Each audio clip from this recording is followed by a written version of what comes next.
Week 1 almost in the books outside of Monday Night Football between the Ravens and Raiders, which we will be discussing. But 15 games down so far and a pretty interesting week. Welcome into the Unreasonable Odds podcast. I am Julian Edlow. You can find me on Twitter at Julian Edlow. My name, he is Steve Buchanan. You can find him on Twitter at sbuchanan24. And you can find us on Twitter at Unreasonable Odd. Singular. And yes, singular, at Unreasonable Odd for the Unreasonable Odds podcast presented by DraftKings, where we will, throughout the course of the season, be giving away more bets on DraftKings Sportsbook, promoting some, Unreasonable Odds bets that we'll be putting up on DK Sportsbook, and of course, just tweeting out the podcast, tweeting out our plays throughout the season. All right, where to go from here? Week 1, interesting week. Underdogs 11-4 against the spread. Unbelievable. 8-7 outright. Road teams with fans back in the stands, packed stadiums, 9-6 against the spread, including some more big upsets. So we're going to kind of recap week 1 by going into a new segment here. We are building new segments for you guys on Unreasonable Odds. Some of them have names. Some of them don't yet. This one does have a name. It's called Cash It or Trash It. And we are going to go into some of our favorite winners and least favorite losers from week 1. And since it's called Cash It or Trash It, we will start with where we cashed. And I want to bring up the San Francisco 49ers and actually also to a degree the Tampa Bay Buccaneers, because two of my biggest cashes of the week were San Francisco 49ers -7 and a Niners -1, Bucks -1.5 tease. Numbers mattered. These numbers were hung on the board for 4 months. If you didn't sit around and wait and did your research and knew what you wanted to bet, you cashed. Tampa wins by 2. Hook mattered on that teaser. If you waited, you lost. Yep. The 49ers, despite being up 38-10, 41-17, win by 8. That one sat at 8, 8.5, 9, 9.5. A lot of people lost. And I said on the sweat, don't worry about it. Lay the 9, 9.5 with the Niners. They're going to blow this one out. We were on pace for that, but it didn't happen. Now, real quick. Go ahead. Did that game change your perception about that team, the Lions? No, because it was all a vicious backdoor cover that involved an onside kick and a pretty ridiculous fumble. The one thing that I don't want to say this changed my mind, but like I knew the Lions would try. Like they're not just a tanking team. But a lot of people said the Houston Texans would be a tanking team. And look what happened there. But we're digressing. We'll get into that in a second. This is just my PSA of that the number matters. Get it early if you know it's going to move, and it can make the difference. Because I cashed my Tampa San Francisco teaser, I cashed my San Francisco spread, and a lot of people lost on both. Yeah. So I'm not trying to toot my own horn here. It's just a perfect example of how these numbers can absolutely matter. Yeah. So, obviously my big one was Bills -6.5. Didn't think it was going to be much of an issue. And there was a couple of things that was surprising. My big thing that I was very excited about to take the Bills on that one was that the offensive line against the Bills defensive line was a big mismatch. At the end of the day, they really didn't get a lot of pressure on Big Ben. He was only under pressure on 20% of his dropbacks, which was way less than I expected.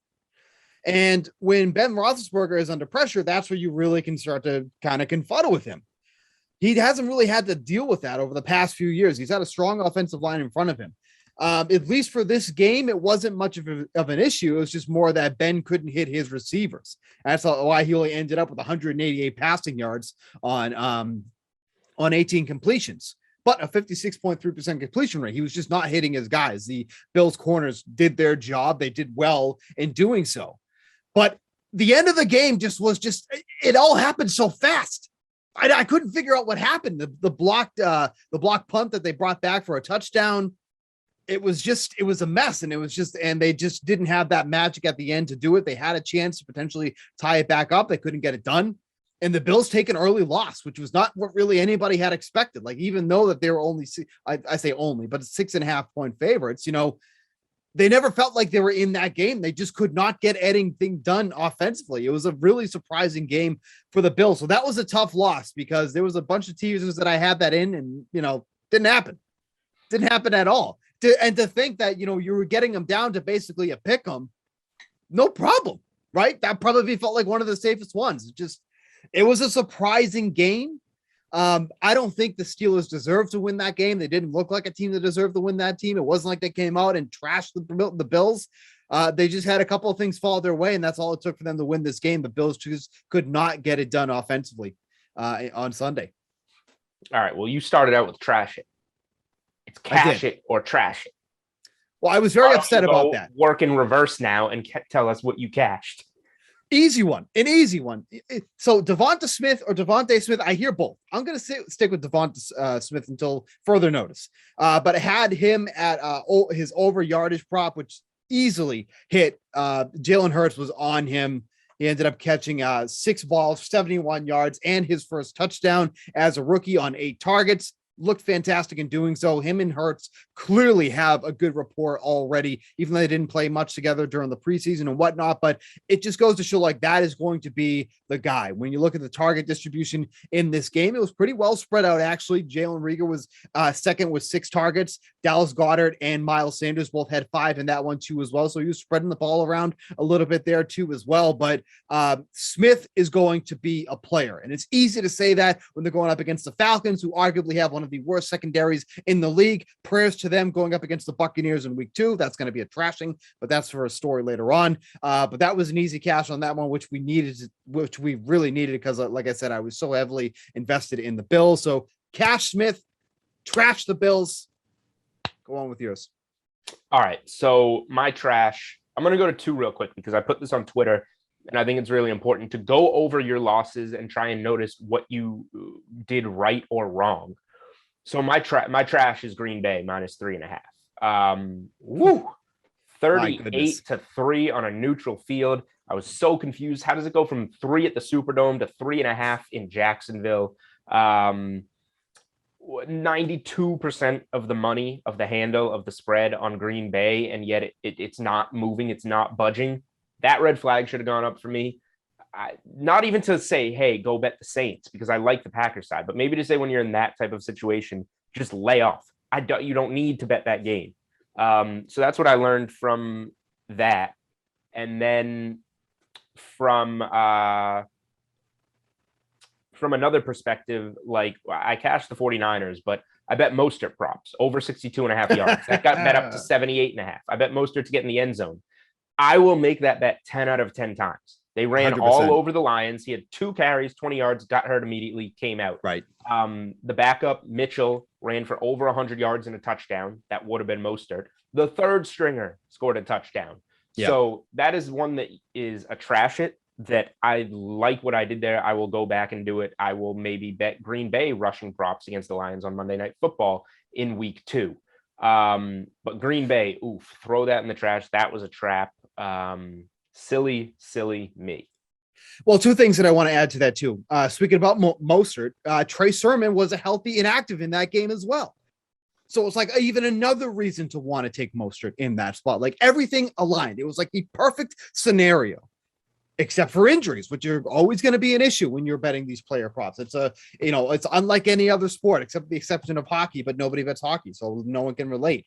So it's always going to be one of those issues. Otherwise, the way that we saw the 2 carries on 20 yards, I mean, he's easily going to exceed that, especially with how much of the 49ers were up at one point. Like that would have been one of the easiest cashes you would have had if he stayed healthy in that one. The Packers, I tweeted that out. DraftKings Sportsbook should, give out some free bets of all the money they made off of this game. Like spread the love a little bit, please. But the Packers minus 3.5 had 91% of the handle and 88% of the bets. The Packers money line, which is at minus 200. 79% of the handle, 88% of the bets. Like, it wasn't just you. It was the whole entire public, except, the 9% of people who ended up betting on the Saints. Like, it was amazing how bad the Packers look and how bad that they got thrashed by Jameis Winston and his, carousel of, who is this and who are they receivers. But they absolutely got it done. Week 1 is always, in my opinion, one of the toughest weeks to handicap, as well as what will be, week 18. Is week 18 or week 17 is the final week now? 18. 17 right. Games in 18 weeks. Right. So week 18 is also one of the hardest ones because of guys in and out. And it's almost like, 6 weeks of preseason. So those are the 2 toughest weeks. But now we have some data. We have the eyeballs test now to go and make some bets for week 2. And of course, that's what we're going to be giving out all throughout the week. All right. Well, that's Cash It or Trash It on the Unreasonable Odds podcast. Yeah, a lot of trash, but hopefully we get more cash. All right, and wrapping up week 1, we have a really good matchup tonight. Baltimore Ravens at the Las Vegas Raiders. Have to get used to that. Las Vegas Raiders. Make sure to continue to remember that. The Ravens are favored in this one, -4 on the spread. 50.5 is the total on this one. 210 on the money line for the Ravens, 175 for the Raiders on the money line as we record this about 2:30 in the afternoon on Monday. What are your initial thoughts on this one, Julian? I'm kind of leaning on the under on this total at 50.5. I think that's going to be like my play on this one. Obviously, there's been a lot of injuries to the Ravens. The Raiders offensive line lost 3 legitimate starters during the offseason. They got a bunch of young kids up there. They're going to try to protect Derek Carr. And we know how much the Ravens love to blitz the quarterback. And I think that's going to be something that's going to be implemented a lot in this game early and often. So for me, not seeing a ton of points coming from the Raiders. I don't love the spread overall. I think it's a pretty well set number. I really don't have a feel on that one, but I think the under 50.5 is going to be where I'm landing on this game. Yeah, I don't mind the under. That's probably where I would lean. But yeah, so I initially wrote up for my best bets article and for Monday night, Ravens -4. But I got this out in the middle of last week. I think a day prior to the Gus Edwards torn ACL, the Marcus Peters torn ACL, which is probably honestly, like, a running back goes down. I don't think much of it. When Dobbins went down, I was like, not a big deal. They have Gus Edwards behind him. They have Justice Hill, a young running back. Both of those guys now out for the season. Like, now it is an issue. When you lose, those were, I get that this other kid, who's the other running back, his props aren't even up right now. Williams for the Ravens was maybe going to be ahead of Justice Hill on the depth chart. But still, this is arguably the Ravens' top 3 running backs that got hurt. Peters is a beast in the secondary. So I don't know. I might even write up hedging out of the number. It was only a 1-unit play. Maybe I'll just let it ride on the Ravens. I'll consider hedging out of it. So it is a tough game to take a side on. I think this is one to go to the props. And I think it's one where, we're going to, what am I trying to say here? What the Ravens are going to do at running back is going to take time. They've signed Le'Veon Bell, Latavius Murray, and Devonta Freeman. 3 names that we know very well in the fantasy community. 3 guys that nothing was expected of this season. So maybe these guys get incorporated down the line. But in the short term, I think this means relying on Lamar Jackson more on the ground. So where I'm looking is some combination of, I gave it out on one of our shows on the Sweat on Sunday, Lamar Jackson over 69.5 rushing yards. It's now at 72.5. Still don't mind the over there. Big number, but he's going to take on even more without these running backs. Lamar Jackson -115 to score. Lamar Jackson over 11.5 carries. Some combination of those rushing props for Lamar Jackson is where I'm going to go, because I think the short term is where it hurts Baltimore the most with these running backs out. And, within a few weeks, then maybe we start to see Latavius Murray worked into 15 carries and being an RB1 or something. But that's not going to happen on Monday Night Football week 1. Yeah, the only prop that I found for Williams under running back was the over under on his longest reception, which is set at 8.5 yards, even money on the over, minus 130 on the under there. And obviously, we haven't seen anything from him. So it's, what are we going to get from him out of that? But, it's really, as the Ravens are saying, it's his backfield to lose at this point. He's basically the last guy standing, which has just been in just a surreal rash of injuries to that group. It was just unbelievable to see that before they even take the field during the regular season. We could see, guys like Bell and Murray take maybe a handful of touches in this game. It doesn't sound like any of them are going to get really any meaningful time. This is going to be Williams' game to run behind Lamar Jackson. Of course, obviously, he's a big dude too, 6 feet tall, 220. It's a big guy. So, what we're going to see from him, he looked good in the preseason, that's for sure. But we don't know what we're really going to get in game action here. So I think I'm just going to be mostly sticking with that under, like I mentioned. One thing I was kind of surprised about, I want to just kind of get your take on this real quick too. 65% of the handle is on the Ravens at -4 in this game. Do you like, or does it worry you that there's that much money on the road dog in this one? I don't really have a feel for the spread on this one, but I would probably lean towards the +4 on the Raiders as the home team in this one. I'm just surprised that it's so unevenly spread between these two teams, at least in terms of the handle.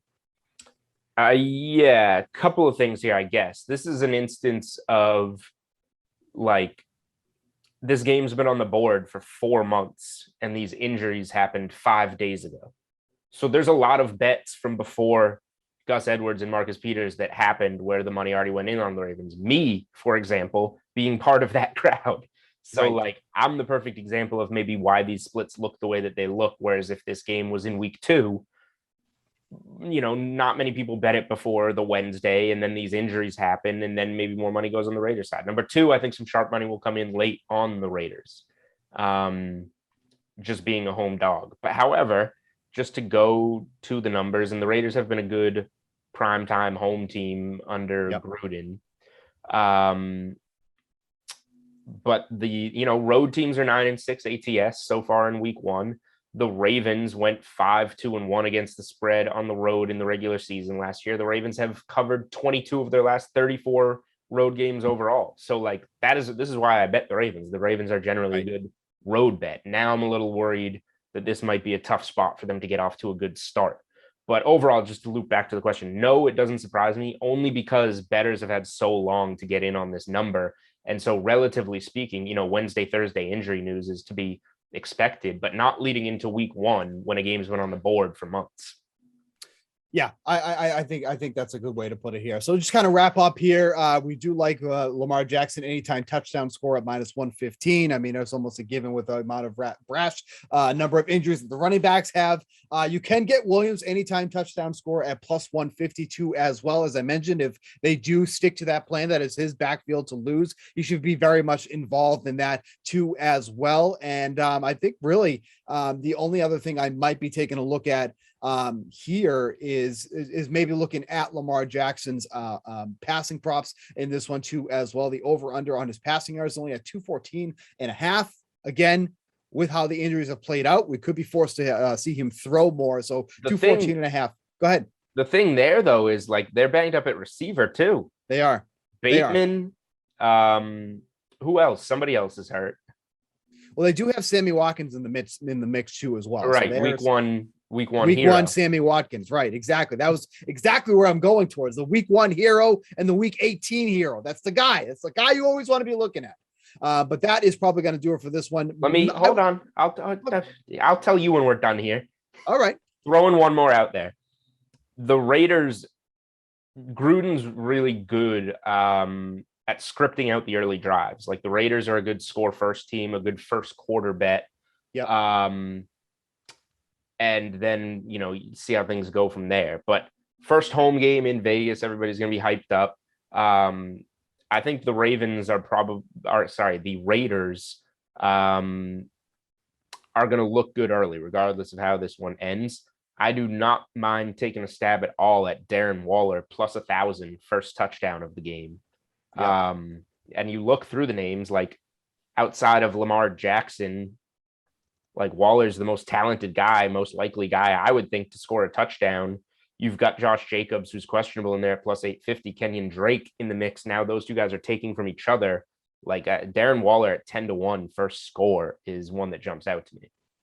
Yeah, I don't hate that one either, because obviously, the Raiders have had, wide receiver one issues for feels like years now. At this point, Waller has kind of really stepped into that role. So you're getting some good money on that too, as well. Can I wrap this now? Or do I have permission? Yeah, you're good now. You're fine. Okay. All right. So that's going to do it for tonight's Monday Night Football matchup. So hopefully we'll go catch some stuff on that.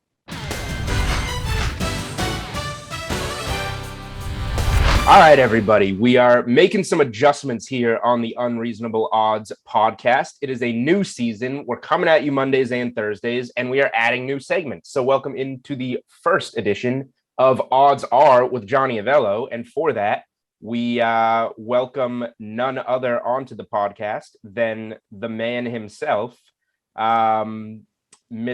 Johnny Avello, the head honcho here, really, at DK Sportsbook. Thank you for coming on, doing your first segment with us here on the Unreasonable Odds podcast, Johnny. Yeah, thanks, Julian. Pretty excited about the podcast, and thanks for having me on today. Yeah, of course. This is going to be a Monday thing where we get you on here for 10 or 15 minutes. Of course, Johnny, the director of race and sportsbook operations at DK Sportsbook. So you are the man to ask when it comes to an NFL Monday, some questions about what happened in week one, what is maybe going to happen in week two. So to start off here, I think, one of the more popular things in the NFL now is whatever, money line parlays, 6-point teasers with those teams floating right around a touchdown favorite. And there were really 5 teams, I think, coming into week one that were super popular to do that with. The Niners and the Bucks, teams that we saw that number blow up and get up to 9.5 at times and kind of protect the books almost on those teasers to get up to 3.5 on the 6-point teases. And then you had the Rams that came through, won by 20. The Chiefs won, didn't cover. And then the Bills were the one to do it to us, the team that lost outright. These teams obviously went 4-1. The Bills, the 6.5-point home favorite that went down. How did DraftKings Sportsbook do with those teams in terms of teasers, money line parlays, and how much did the Bills outright loss kind of help DraftKings Sportsbook there? Well, the money line parlays and teasers were solid winners for the players that used those winning combinations. But you had to lay a pretty stiff juice, So our results, they weren't so awful for us. Now, the Bills game you mentioned didn't help us at DK. We were loaded with Steelers money line at prices ranging from minus 280 to plus 230, and that's where we closed. So you could see a significant move there, showing that we did take quite a bit of money on the money line. Wow. All right. So there's, underdogs heading into Monday Night Football, 11-4 against the spread and 8-7 outright. So some money line tickets definitely cashing on those underdogs. So this is kind of a week one specific question for me, but like we have these numbers hanging on the board for 4 months. It's unlike any other week in NFL. How, and this is more of a historical question, I guess, how much do you see those numbers actually come into play? And I think the perfect example here was that Niners-Lions game and that ridiculous backdoor on the closing number, at least with the Lions. San Francisco was my best bet for week one, but I gave it out back in like May and was telling everybody to get the 7.5. And then it's 38-10. Doesn't look like it's going to matter. It absolutely mattered in the end. How much do you see that type of stuff happening in week one? Yeah, it certainly happened on 2 of those games. And sometimes early wagering is best if you're looking at the favorite. If you're looking at the underdog, waiting may be the optimum strategy. Now, Julian, no one has the crystal ball to know exactly where the line is going. We can only speculate. But, I would stay with those 2 types of strategies. All right. So here's a game that there was some red flags there. I dove in head first. I wish I hadn't. The spread with the largest handle on DK Sportsbook, the last time I took a look at the splits on Sunday, was Green Bay with 92% of the handle. This is a game, the number was 3 when this was supposed to be in the Superdome. Moves to a neutral location, becomes 4, gets up to maybe 4.5. and then comes back down to 3.5, despite all this money on the Packers. What did odds makers see that made you hold so strong on that number with all, even potentially some of that reverse line movement, even with all that money coming in on Green Bay? Well, we actually opened up the Packers 2.5, and we would have most likely got pushed to 3 on that game, even if there was no change in venue. But there were a couple factors to consider, when the site change was announced. Firstly, the team's power ratings weren't that far apart. When you looked at them, they were only a few, and this is week 1 heading into the season. Right. Secondly, we didn't initially know where the change was going to be. The Saints were practicing at AT&T in Dallas, so that seemed like the viable option. And then the NFL and the teams decided on Jacksonville, which is more home to the Saints than the Packers. One other consideration in that game, why that game came down, is after the handicappers looked at it, they realized that the Packer offensive line was kind of a mess in that game. And so I think that's where maybe the late push came in. Yeah, after watching the game, that certainly makes sense. One quick follow-up on that, actually, though, because I think that's really interesting that Jacksonville is potentially more of a home to the Saints than the Packers. When we're talking like neutral field here, the rare neutral field type of game in the NFL, how much does that actual location of the game come into play? Or for example, like, would the number have been different if this game was in Dallas versus Jacksonville? I don't think so. That's still okay. close proximity to New Orleans. So I think that's the first thing you look at. How close is it in the fans traveling to the game? If the game was more in the Midwest, then I think you would have saw a bigger movement. All right, Johnny, here's one that I'm kicking myself for not playing. Every time anybody asked me all week, I said, take Texans +3. It feels gross, but we're talking about a 1-win team on the road with a rookie quarterback and a rookie head coach, and you are favored. I cannot remember ever seeing that. And here we are talking about it in week 1. I did not go dumpster diving with the Texans +3. I am furious that I did not. We saw about 2/3 of the money, I think it was, on Jacksonville as that road favorite, somewhere in that ballpark.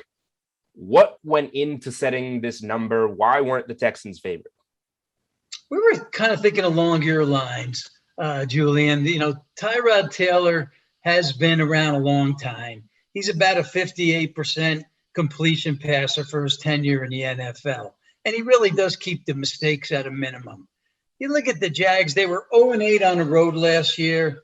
And what I believed happened is the bettors fell in love with the college careers of Urban Meyer and Trevor Lawrence and believed that success would translate to the NFL week 1.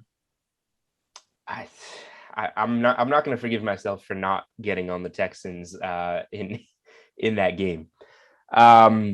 All right, so there's some week 1 recap type of stuff. But before we wrap up here with Johnny Avello of DK Sportsbook, we want to take a quick look ahead to week 2 here on the Unreasonable Odds podcast. Week 2 has been open for a while on DK Sportsbook, but obviously numbers changing now that we've got some work on the field compared to some of these look ahead numbers.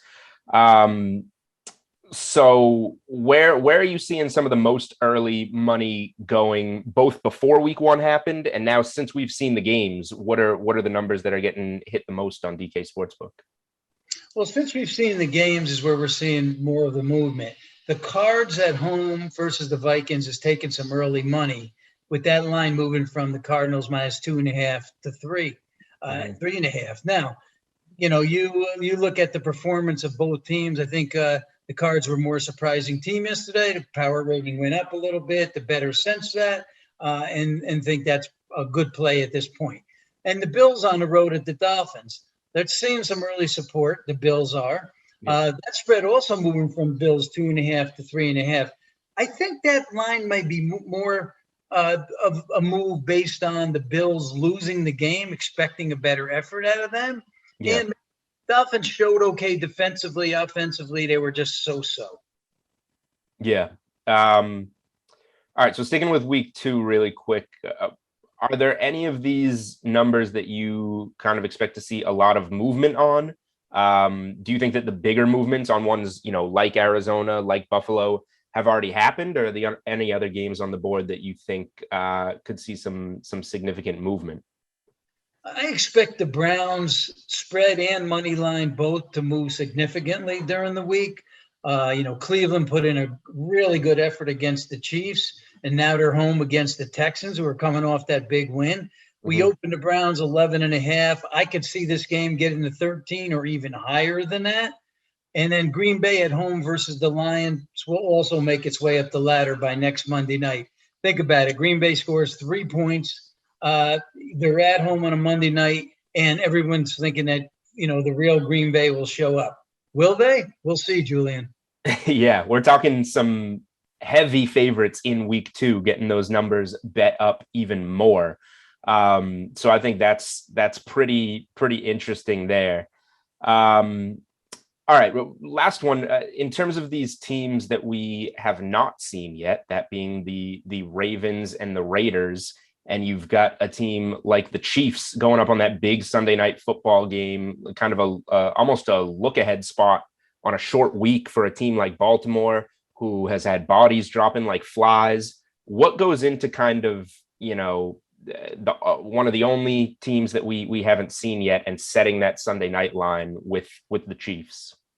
Yeah, you only can look at there's going to be some changes in this line. We saw what the Chiefs did.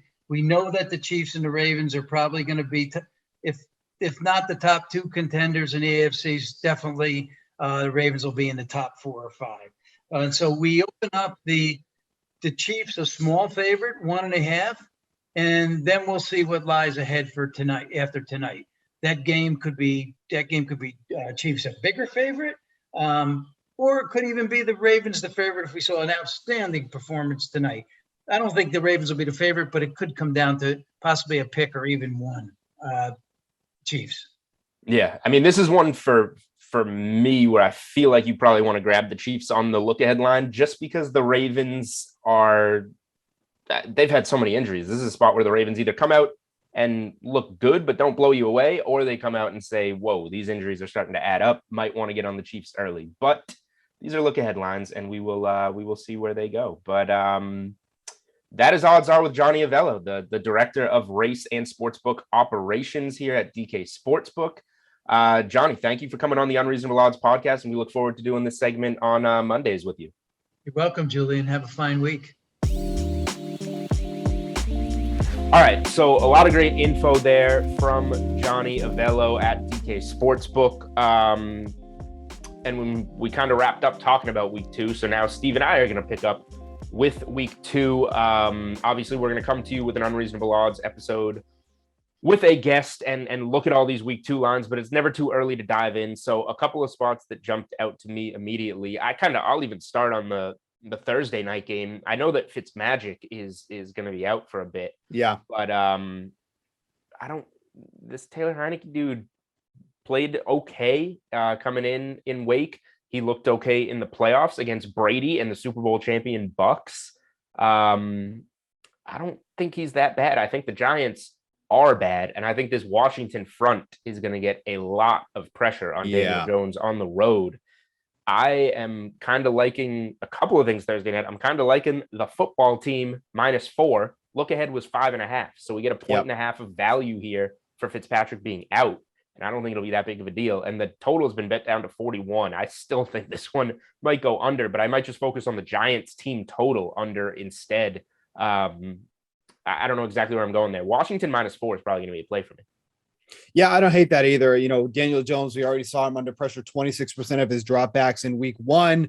Obviously, he's going to be an issue all season long. That's just going to be, one of the Giants' biggest downfalls. And now you're facing one of the best overall defensive teams in the league. We just saw how well they played against the Chargers last week. And then they're just going to give Daniel Jones a ton of problems in this one. You look at the over-under in this one. Obviously, it's not a very high number.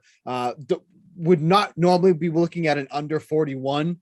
But under 41 kind of feels like the play, right? Like it feels like that was going to be where you're going to have to be looking towards. That just feels a little bit too high. Like I wouldn't be surprised if this is like, in the mid 30s where it ends up for the score. So under 41, hate taking unders when the total is that low to begin with, but kind of that feels like the play for me.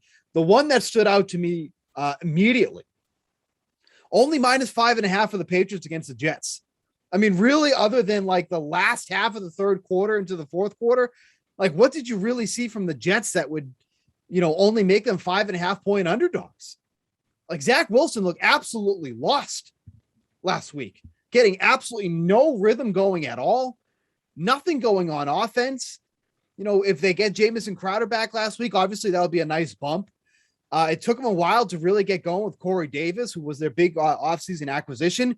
Whereas the Patriots, other than a couple of boneheaded plays, could have easily won that game against Miami last week. Now, I was, all high on Miami, that 3.5. Oh, we forgot about that in Cash It or Trash It. Cash that 3.5 from Miami. Yeah, that's how you're.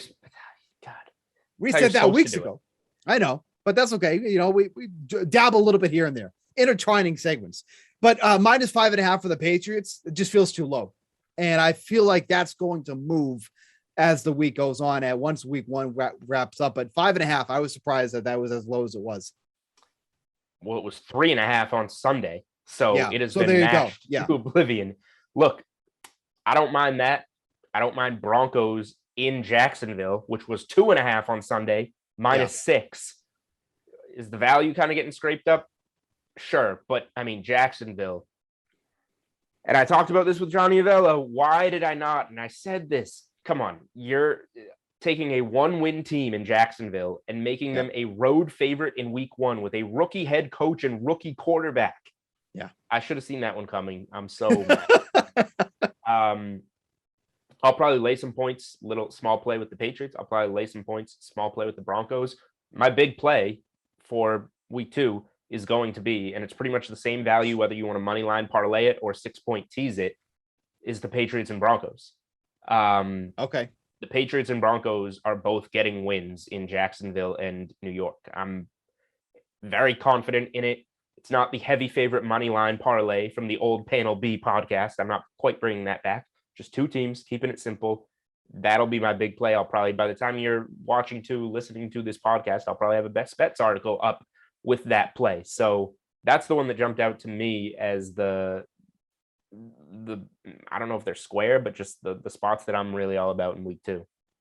So if you want to add those to a teaser, because we always love that, I have no problem throwing the Buccaneers if you want to make it a 3 pick teaser. No, we don't want to make it a 3 team. Why? Because we're not as greedy as you. Well, I'm greedy. So I'm going to add the Buccaneers to make it plus money at plus 160. You get the Buccaneers down to 6.5. Why not? The Buccaneers aren't going to beat the Falcons by a touchdown, by over a touchdown. Come on. And this isn't out yet. So let me ask you this. The team total is not out for the Buccaneers as of yet. The over-under in this game is 52. What would you guess is going to be the team total for the Buccaneers? I was thinking 30.5. Well, I mean, it's just math, but I'm not good at math. I have to do it. So, I mean,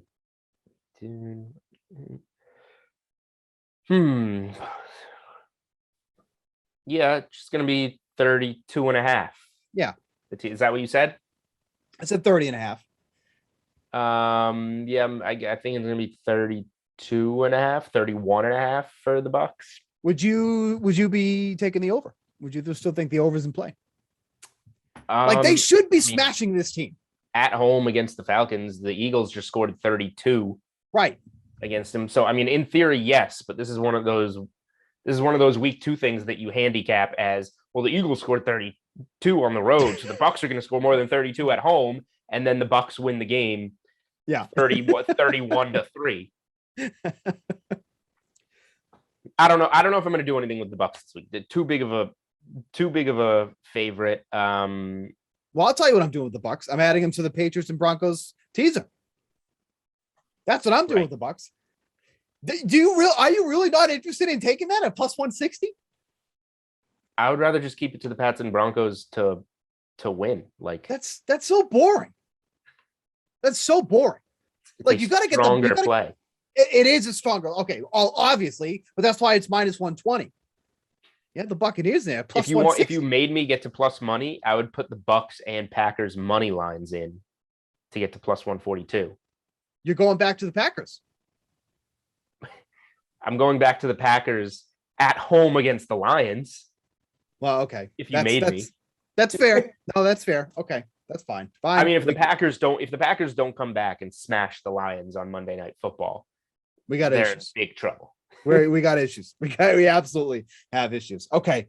So that is the first look ahead. Obviously, later in the week, we're going to be doing another show. So we'll have some more in-depth analysis as that goes along. But if you want to get some early numbers, some enticing numbers, like we already said, Patriots already moved up 2 points on the spread from 3.5 to 5.5. So definitely keep an eye on some of those. But this is definitely the time to get some of the better numbers that you can, because as we saw with the 49ers, if you waited too long, you ain't cashing.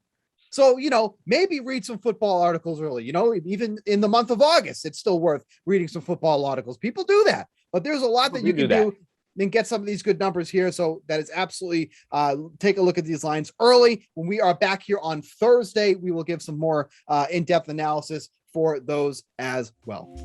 All right, so that's going to do it for this edition of the Unreasonable Odds podcast. As always, make sure to follow us on Twitter at Julian Edlow, at SBuchanan24, and most importantly, follow the podcast new Twitter page at Unreasonable Odd. Just take the S off.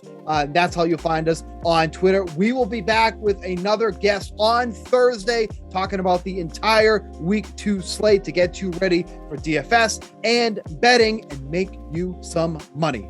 Until Thursday, talk to you then.